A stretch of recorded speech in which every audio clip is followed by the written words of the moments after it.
I think one of the most important things about training is that it creates a satisfied employee. When people become proficient at what they do, my God, they feel great. We have competitors, and I know this from speaking to the manufacturer, who have invested in the same equipment that we've invested in and are running it 50% less efficiently than we're running it because they don't want to take the time and spend the money on the training to get the most use out of the equipment that they've invested in. If I was talking to another business owner that was involved in information technology or IT, I don't think it'd be very hard to convince someone in that field how important continual training is. It's obviously a field that's just changing all the time. Without training, we would be behind. We'd be behind in the industry. You can do a lot of things without training. It's called trial and error, but you will not survive.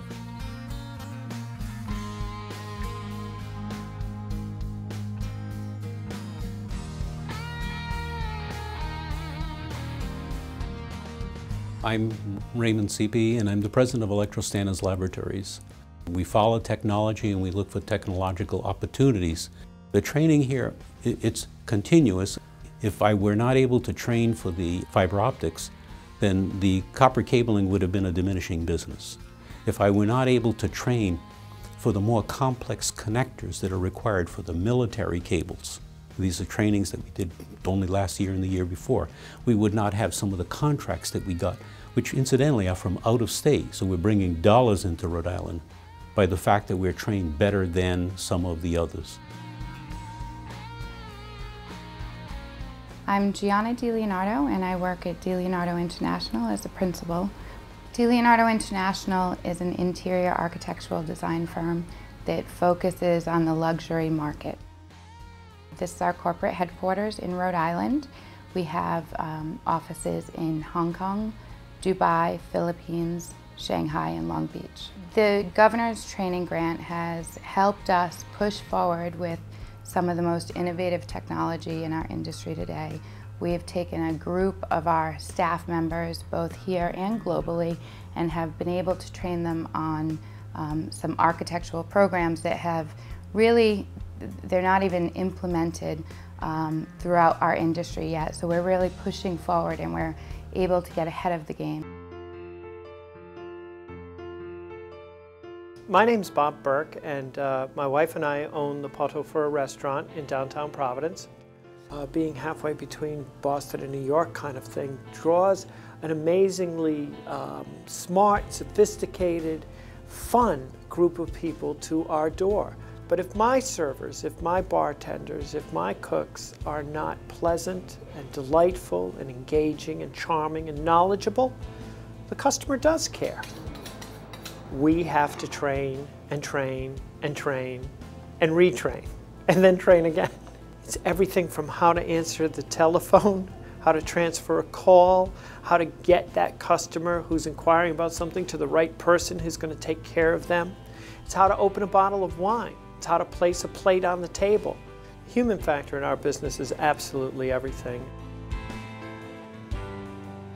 Taylor Box Company has been a Rhode Island company since 1885. We're in our 125th year of operation. Every time you invest in new technologies, you need additional training. The new technologies that are coming into play in our business are everything from our design studio and using new CAD programs to actually the shop floor. There's more we knew we needed to learn, because there was certain reports that we felt we should be getting and that our computer software could give us, and we just weren't quite getting it, and we didn't know how to get it.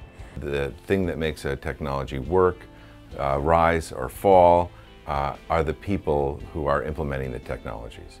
The training basically cut down on the amount of time it takes me to figure out how much I need to purchase. So if it takes me 2 days to figure out what to order, that puts another 2 days on the lead time that the customer. Whereas if I can figure it out in that 1 day, get the purchase order over to them right away, it saves me that 1 day, that 2 days time. You're not getting the best bang for your buck. You're not getting the best return on investment if you're not training. I'm George Loftus. I'm the president and CEO of Ocean Incorporated. The thing that we're most known for is providing folks connectivity to the internet and to a research network called Internet 2. We benefited from two different grants. Our first one had to do with network security, and this was a couple of years ago at a time when computer network security was a very important issue. The second training we did just very recently, we were training on a product called VMware. VMware is a product that's very hot in the market today and is used for what is called virtualization. Virtualization in many data centers can lead to a 30% reduction in power consumption. This is very important, especially to our higher education members. Almost every college campus now has a mandate to reduce their carbon footprint.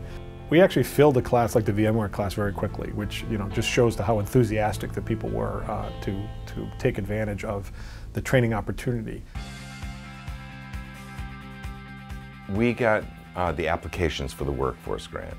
It really gave us impetus to take a look at every segment of our business to see where training could have a positive impact.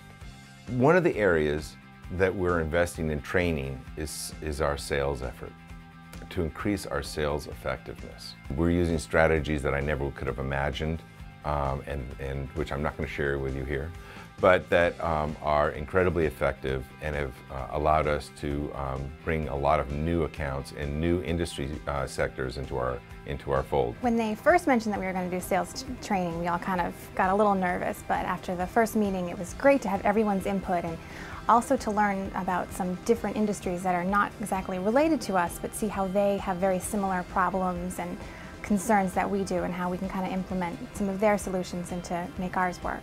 Who would have thought that sales training would have been high on our list in an economy of falling opportunity, but the fact of the matter is that's the best time of all to invest in sales training is when things are tough out there.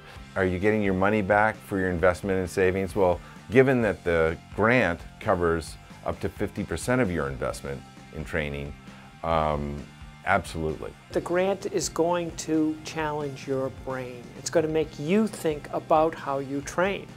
So it's not just money. What it does is that when we began to look at our training process, we began to examine every aspect of what it is that we do every day. What an enormously beneficial thing that is. Even as you're applying for the grant, you're becoming a better business.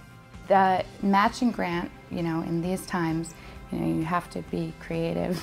The match has allowed us financially to take the time and take our staff and train them, so we are ahead of the game. We're a small business. We're not funded by other people. We're not funded by extremely profitable products. We have to live in a budget. The governor's workforce investment grants have been a catalyst. Without it, we would not be able to do some of the training. Without that training, we would not be able to perform some of the tasks, win some of the contracts, and more importantly, less of the cars that you see in the parking lot would be there. Less would be there.